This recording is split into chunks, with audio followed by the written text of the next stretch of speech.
তৃণমূলের যা করার তাই করেছে। আরজি করের পরে এবার আবার কসবা খবরে মনোজিৎ মিশ্র বলে তৃণমূলের নেতা এবং তার সাঙ্গপাঙ্গ মিলে একজন ছাত্রীকে কলেজের মধ্যে রাত্রির বেলা গণধর্ষণ করেছে, গ্যাংরেপ করেছে। কি করছিল কলেজের মধ্যে রাত্রিবেলা? কলেজ কর্তৃপক্ষ জবাব দেবে না? তৃণমূল কংগ্রেসের কোলে বসে থাকা এই সমস্ত কলেজের প্রিন্সিপালগুলো, যারা খালি তৃণমূল কংগ্রেসের চটি চাটার যোগ্যতায় বিভিন্ন কলেজের প্রিন্সিপাল হয়ে বসে আছে। কলেজে কি হয় রাত্রিবেলা? রাত্রিবেলা কলেজ খোলা থাকে কেন? রাত্রিবেলা কলেজগুলো তৃণমূলের নেতাদের কোঠাবাড়ি হয়ে যায় কেন? ইউনিয়ন রুমের ভেতর বসে মদ খাওয়া, ড্রাগসের ব্যবসা করা, পর্নোগ্রাফি শ্যুট করা চলে কেন? গোটা পশ্চিমবাংলার খালি একটা কসবা বলে নয়, গোটা বাংলার এক চেহারা।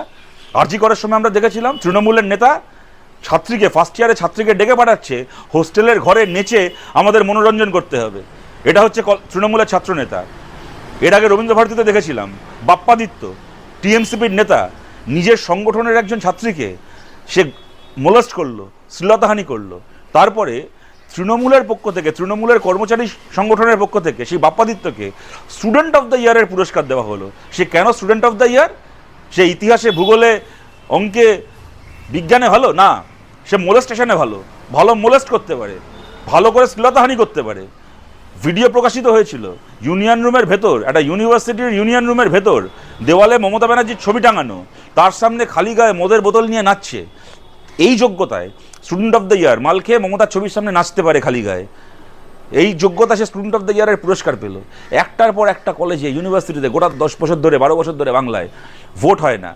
বিনা ভোটে তৃণমূল কলেজগুলোকে, ইউনিভার্সিটিগুলোকে দখল করে রেখেছে। কোটি কোটি টাকা স্টুডেন্টস ইউনিয়নের নামে, কোটি কোটি টাকা বছর বছর পকেটে ভরছে।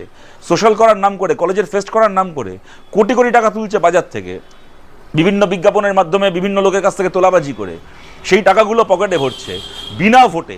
বছরের পর বছর এই কলেজগুলো চলার ফলে কি ধরনের ছাত্রনেতা এই কলেজগুলোতে আমদানি হচ্ছে, আজ যে গোটা সমাজ দেখছে। গায়ের জোরে কবজা করে বসে আছে, দেখতে পাচ্ছেন তার ইউনিয়ন রুমের চেহারা। ছাত্রীদের গণধর্ষণ করার জন্য তৃণমূলের নেতারা ইউনিয়ন রুমকে ব্যবহার করে। এইটাই চলবে আমাদের বাংলায়। এই নোংরা একটা পার্টি, এই একটা নোংরা একটা রাজনৈতিক শক্তি, একটা অপশক্তি, তাদের হাতে এরকমভাবে আমাদের কলেজ ইউনিভার্সিটিগুলো বন্দী হয়ে থাকবে। আমরা এর আগে আমাদের বাংলা ছাত্র আন্দোলন আমরা গর্ব করে বলতাম। বাংলা ছাত্র আন্দোলন মানে একদিকে যেরকম শ্যামল চক্রবর্তী, সুভাষ চক্রবর্তী, বিমান বসু বাংলা ছাত্র আন্দোলন দিয়েছে, তেমন বাংলা ছাত্র আন্দোলন প্রিয়রঞ্জন দাশমুন্সিকে দিয়েছে, বাংলা ছাত্র আন্দোলন সুব্রত মুখার্জিকে দিয়েছে। এইটা হচ্ছে বাংলা ছাত্র আন্দোলন।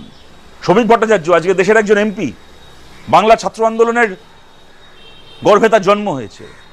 একের পর এক নকশাল নেতা, আজিজুল হক থেকে শুরু করে, সৌরিন বসু থেকে শুরু করে, তাদের সাথে আমাদের কারো মত মিলতে পারে, না মিলতে পারে, কিন্তু নকশাল আন্দোলনের উজ্জ্বল নেতারা, তারা বাংলা ছাত্র আন্দোলনের